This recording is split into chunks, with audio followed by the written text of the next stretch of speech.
Okay. Good evening. And welcome to everyone as well who is joining us on the internet.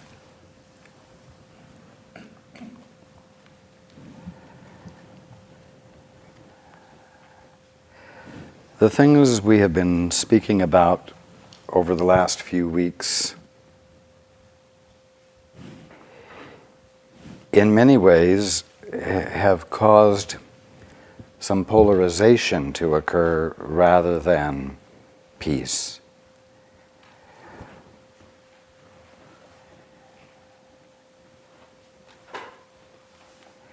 And it's important for this not to continue.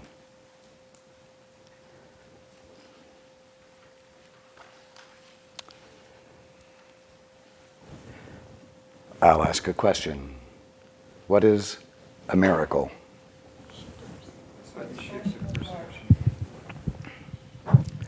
Sudden shift of perception.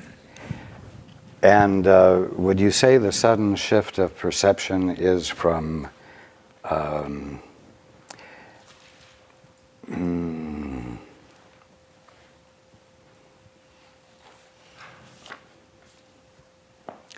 peace to fear?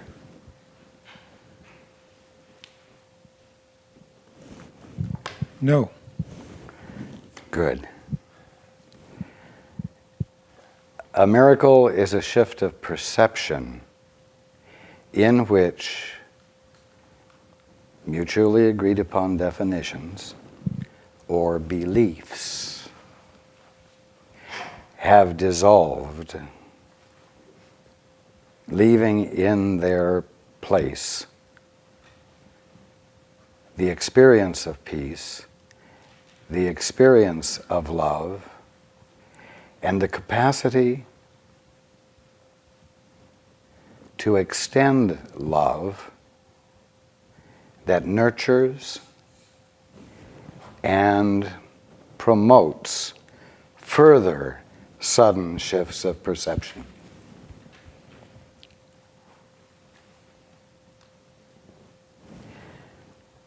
We've been talking about correction. Since you are all emerging from an ego frame of reference, it's very easy for the word correction to be misunderstood. You have what are called houses of correction, don't you? These are places where punishment is brought to bear upon those who were found guilty. But can that be what correction means as we're talking about it? The recognition that there's a need for correction is interpreted by the ego, the voice for fear, as a call for punishment. Justice, in other words. But the voice for truth expresses the call for correction, and it's calling for healing. It's calling for a sudden shift of perception.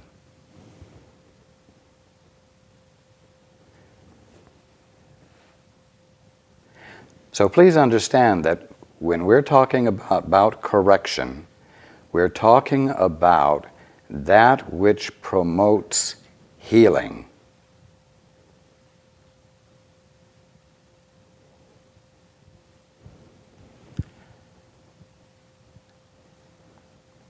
That which promotes healing is that which is an act in the world of embodying that which in every way promotes transformation, regeneration, and redemption.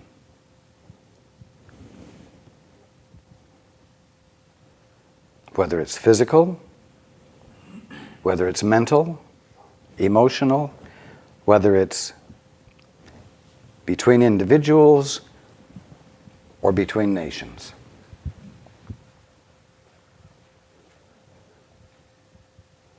And so, even if the acts that embody what will promote healing are firm, unyielding, unequivocal, they are done in a way that promotes healing more than it promotes harm. And an example I have used in the past is a surgeon who has to perform surgery. He causes injury by making an incision, but he knows how to do that with the least amount of injury or detriment to his patient. And he does it because that is what will save that person's life. Healing is the motive, and the method embodies it. Healing is the motive, and the method embodies it.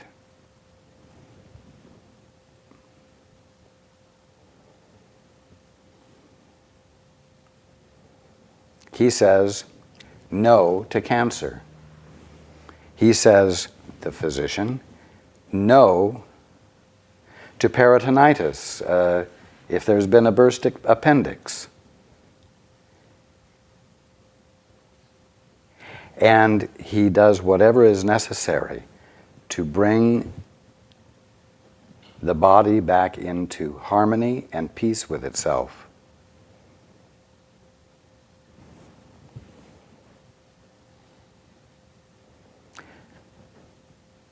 So, when you say no, it is not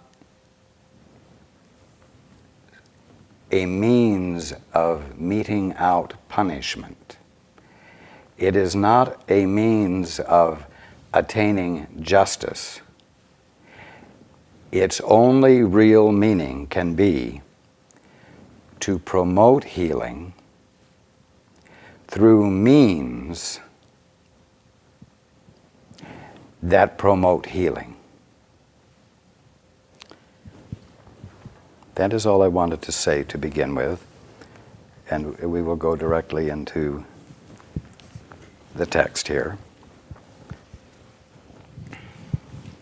Nothing and everything cannot coexist. To believe in one is to deny the other. Fear is really nothing, and love is everything.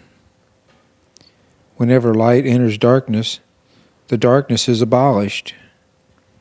What you believe is true for you. In this sense, the separation has occurred, and to deny it is merely to use denial inappropriately. However, Okay. We're going to stop right there. A very important point. What you believe is true for you. I don't think it can be any more clearly stated that what covers up the truth from you is what you believe. Your beliefs, whether good or bad, preoccupy your attention, coloring what is actually there so that you don't see it. A sudden shift of perception is when your attentiveness to your belief breaks down suddenly, and what is really present has a chance of registering with you so that you see truly. And in that true seeing, you are not only able, you are more than happy to release the belief that you were committed to in order to continue to experience the joy of seeing what is true.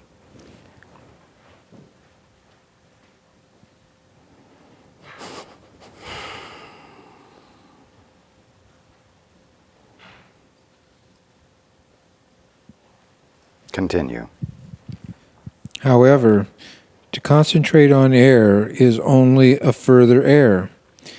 The initial corrective procedure is to recognize temporarily that there is a problem, but only as an indication that immediate correction is needed. There's our word correction again.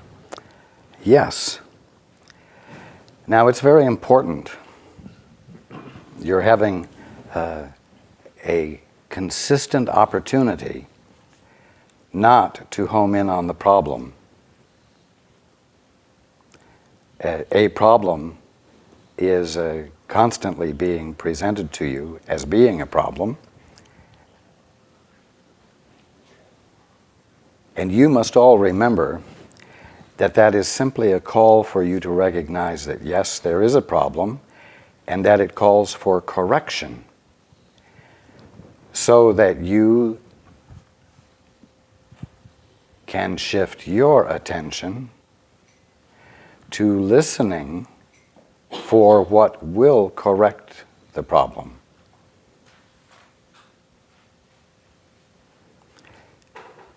And you know what? You won't really be open, genuinely open, to experience the influx of light and clarity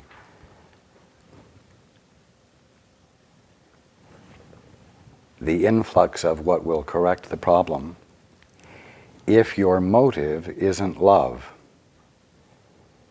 And that means that you must be willing to look at your so-called enemy, the one, let us say, whom you have to temporarily or momentarily recognize as the problem, and embrace him with love.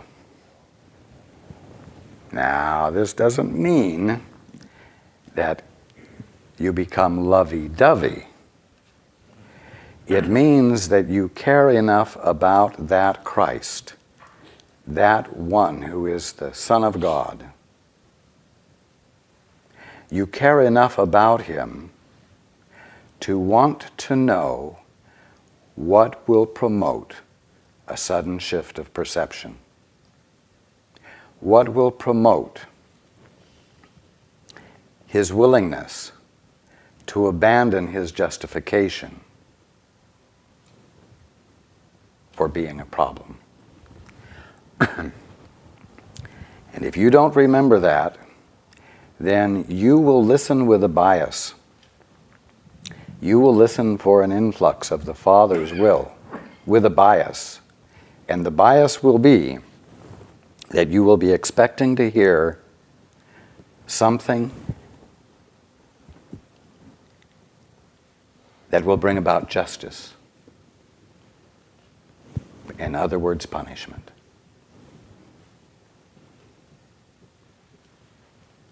And it's essential not to become sidetracked that way, because healing is truly needed here.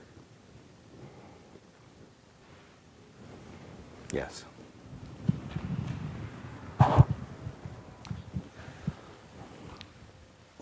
What if it's a problem that seems to be beyond my purview to do anything about? There are many problems in the world that aren't my problem. There are people dying of AIDS in Africa, and I feel bad for them, but that's not my problem. There's nothing I can do about that. There are people dying of hunger all over the world, but that's not my problem. If I see a hungry man, I'll be sure to feed him. But what am I to do with these problems I'm inundated with that aren't my problem, that seem to be beyond my scope and my power as the one of 6 billion I am here in the world?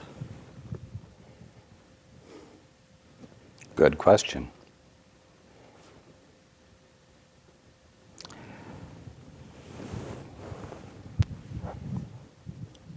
Can I offer something? You may It indeed. suddenly came to me. Well, if we give our mind to the Holy Spirit directs our attention to what needs healing.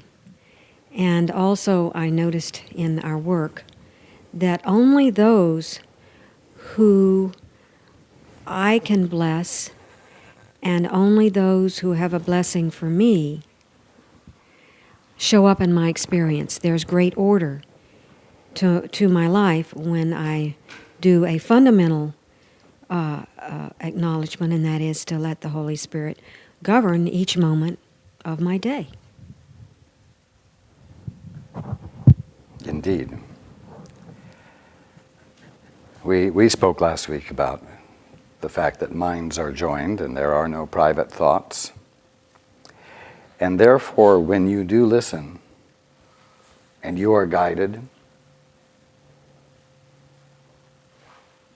the very fact of listening, regardless of what you hear, makes it easier for everyone else to listen as well. The very act of turning toward the altar, the very fact of inquiring of the Holy Spirit or the Father or me, constitutes an act that everyone is a participant in, whether they realize it or not. And your simple act of turning to the Father with inquiry, with curiosity, to know what will bring about healing, blesses absolutely everyone.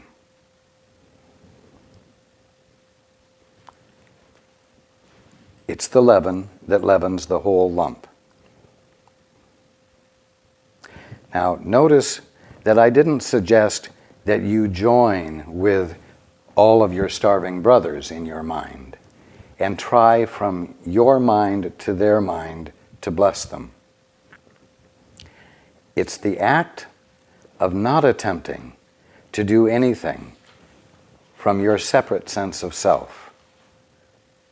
It's the act of joining with one who is awake or with the Father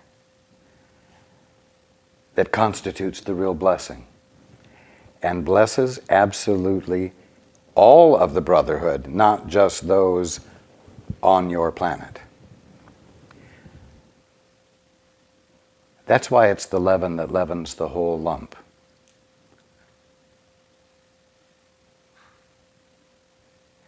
And then you do what you are led to do.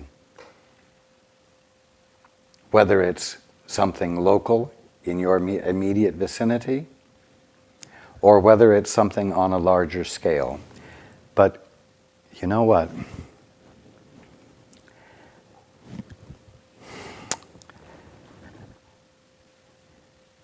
Your sense of community in your own mind has to include more than the township you live in. Your sense of community truly needs to be global.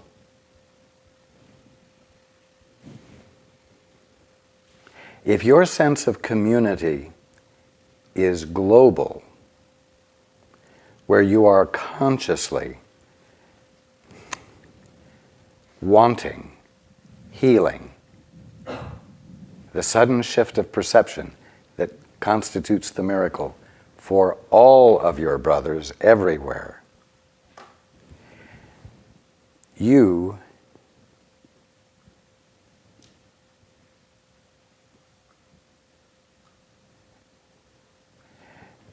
will find that this will color or affect every aspect of your day.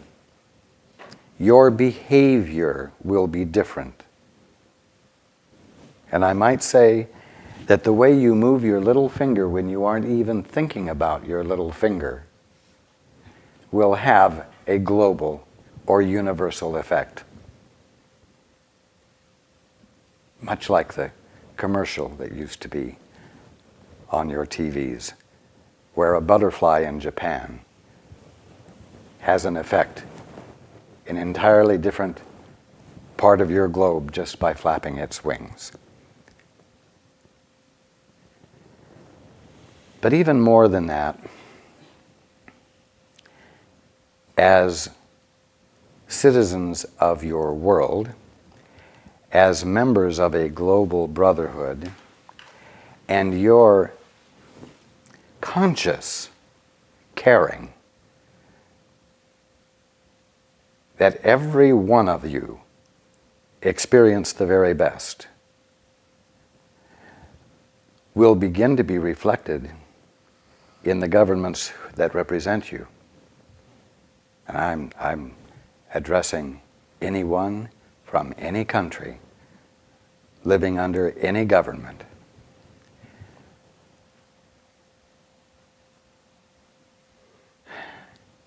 When there is an intent to bless, when there is an intent to heal, when there is an intent to experience the happy dream, those who represent you will begin to represent that. But you know what? You have to express it. You have to embody it in words. You have to become, as I've said, involved. What I'm intending to do here is to get the ball rolling, set this into motion with each of you, so that you might care enough not to get caught up in any current sense of justice that might be that you might be invited to participate in, but rather for you to become consciously involved in healing, which absolutely does require saying no to that which doesn't represent the happy dream, to that which doesn't represent harmony, to that which promotes harm. What you might be given to do might seem quite inconsequential, not in the least bit earth-shaking. But the little amount of force that the flapping of a butterfly wing involves does indeed have its effect globally.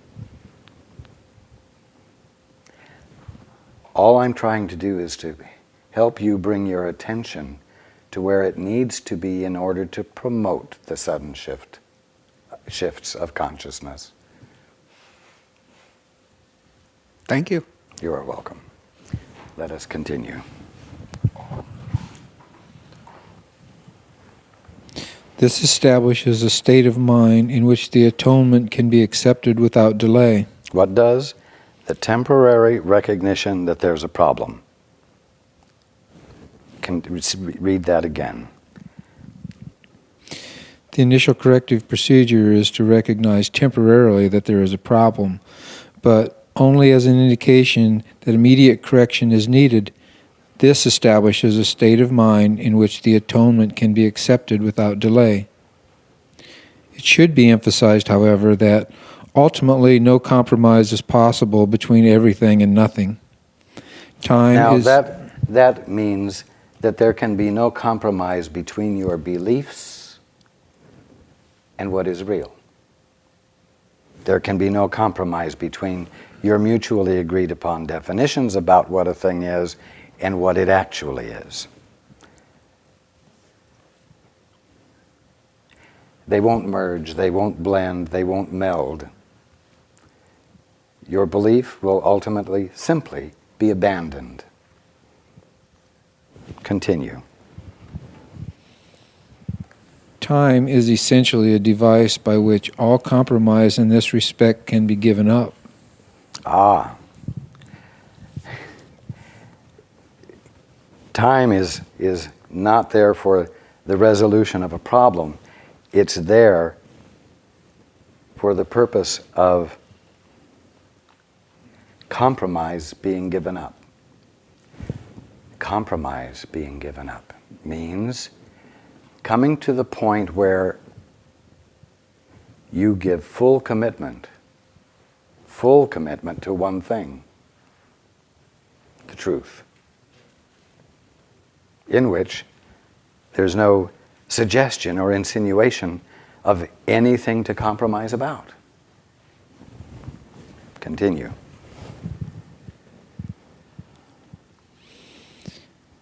It only seems to be abolished by degrees, because time itself involves intervals that do not exist.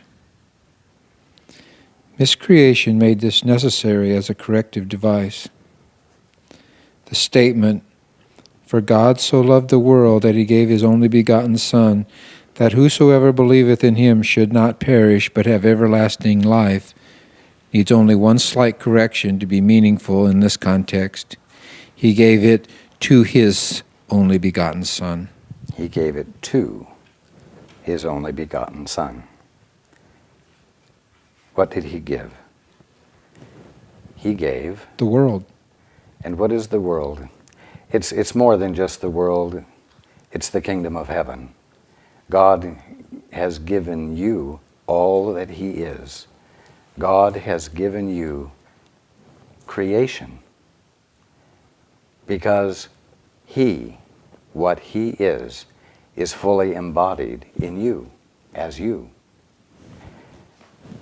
And isn't it interesting that you're believing that and making commitment to it brings you everlasting life?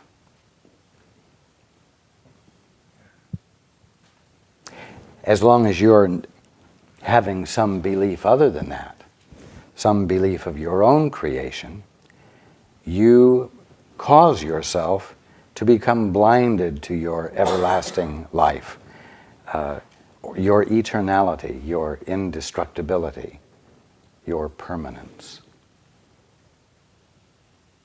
Just because you've chosen to honor a belief of your own making.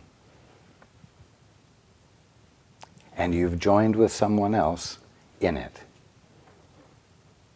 in a mutually agreed upon definition. Continue. No. Can I ask for, yes. just expand on this one point I think is interesting here? It says atonement can be accepted without delay, and atonement's an act of love. Could you just comment on accepting what would apparently be a task? Am I seeing that right? The atonement would be a task, an act of love? It's like accept your job? Well, the atonement is an act of love. That's a good way of putting it. I would say that's your function. That is your purpose. And you could say, yes, that is your job. Yes. Accept it. Now. That's utter wisdom, yes. And simple wisdom. But one that you feel doesn't have the priority that defending yourself in a conflicted world does. Yeah, unfortunately, you're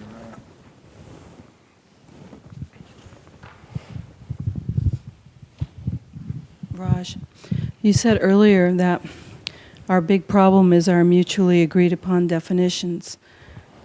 And it just flashed on me that in order to dissolve those, we must see everything that is going on as a call for love. And therefore, an opportunity